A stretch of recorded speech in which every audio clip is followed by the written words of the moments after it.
Ozone लेअरची जर आत्ताची आपण अवस्था बघितली तर असं ठरलं होतं की 2010पर्यंत एक टार्गेट अचीव करायचं आणि जागतिक स्तरावर ते अचीव पण झालं. परंतु म्हणून धोका संपत नाही. शेवटी ते मिळवलेलं टार्गेट, अचीव केलेलं टार्गेट हे मेंटेन करणं, त्याच्यामध्ये आणखीन प्रदूषण वाढणार नाही, त्याच्यामध्ये वेगवेगळ्या उपक्रमातनं असेल त्या संदर्भातली माहिती सर्वदूर पोहोचवणं आणि नक्की समस्या काय आहे. मला नेहमी आठवतं की असा जेव्हा प्रश्न येतो तेव्हा पहिल्यांदा आपल्याला असं वाटतं की ही ग्लोबल इश्यू आहे, हा आपल्यापर्यंत आहे का नाही माहीत नाही. ग्लोबल वॉर्मिंग नावाचा शब्द 10 वर्षापूर्वी अल गोर यांच्या फिल्ममधनं कळला आणि जेव्हा ही गोष्ट लक्षात आली की ऋतुचक्र बदलते, ऋतुमान बदलते, पावसाळा पुढे मागे होतो, हिवाळा जातोय, उभी पिकं नष्ट होत आहेत, अशा अनेक समस्या जेव्हा हळूहळू मूळ धरू लागला तेव्हा त्या शब्दाचं महत्त्व कळत गेलं. आणि आता मला असं वाटतं की आम्ही पाड्यांपर्यंत जेव्हा तालुका लेवलपर्यंत जातो तेव्हा तिथल्या मुलांना हा शब्द माहिती असतो, ही समस्या भावते आणि त्याचा विचार करायला लागतो. पुण्यामध्ये अनेक वेळेला कार्यक्रम करत असताना जेव्हा समोर बघितलं जातं त्यावेळेला खूप वेळेला 50च्या पुढची माणसं दिसतात, पण आज मला या ऑडिटोरियममध्ये सगळे यंग चेहरे दिसत आहेत आणि त्यांच्याबरोबर सगळं यंग ब्लड दिसत आहे. आम्ही नेहमी ज्या वेळेला बोलत असतो त्यावेळेला सेफ प्लॅनेट कॅम्पेन असेल किंवा इतर युनायटेड नेशन्सची कॅम्पेन असतील, ज्यावेळेला इंटरनॅशनल लेवलला काम करत असताना कुठेही कॅम्पेन करायचं म्हटलं आणि मी जर त्या मीटिंगमध्ये असेल तर मी नेहमी असं म्हणते की पुण्यात करू. आणि people wonder why every time in Pune. ज्या मीटिंग्समध्ये जेव्हा असा प्रश्न उद्भवतो की why it is every time in Pune, I use to tell Pune is India.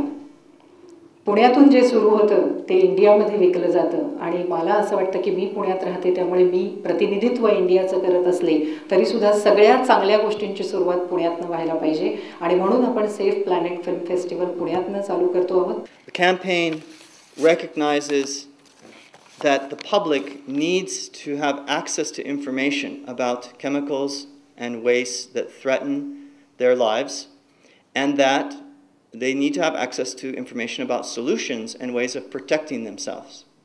And this indeed is what, in the wisdom of the parties to these 3 conventions, we have been asked to provide through the campaign.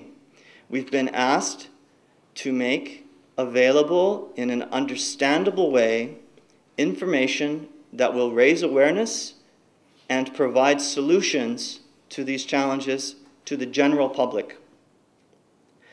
The general public, in my experience, wants to know what is dangerous, how can I protect myself, what are the alternatives? And these are the questions that the Safe Planet films that you'll see today begin to raise.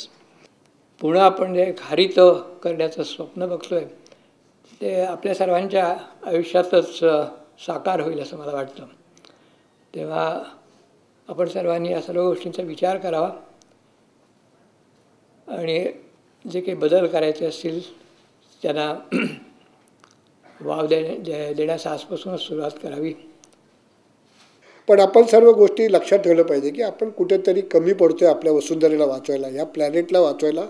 आपण सुद्धा आपल्या मुलांना आत्तापासून त्यांच्या डोक्यात घातलं पाहिजे की पाणीचं महत्त्व काय आहे, हिरव्यागार धरतीचं महत्त्व काय आहे, ही झाडं कशासाठी, ह्या झाडाचं रोपटं कशासाठी फायद्याचं आहे, वटवृक्षाचं काय काळजी घ्यायची पाहिजे, निंबाच्या झाडाची काय काळजी घेतली पाहिजे, चंदनाच्या झाडाची का काळजी घेतली पाहिजे. नुसता 3 दिवसाचा शो करून किंवा 4 दिवसाचा शो करून चालणार नाही. हे आपले संबंध त्यांनी दिलेले विचार, त्या दिलेला पैसा मोबदल्यातून ह्या संबंध प्लॅनेटची सुरक्षा कशी होईल, आपली वसुंधरा कशी वाचेल, आपलं पाणी कसं शिल्लक राहील, ह्या सगळ्या गोष्टी जर आपण केल्या तर मला वाटतं एक चांगलं आपण शहर घडू शकतो, एक राज्य घडू शकतो, एक देश घडू शकतो.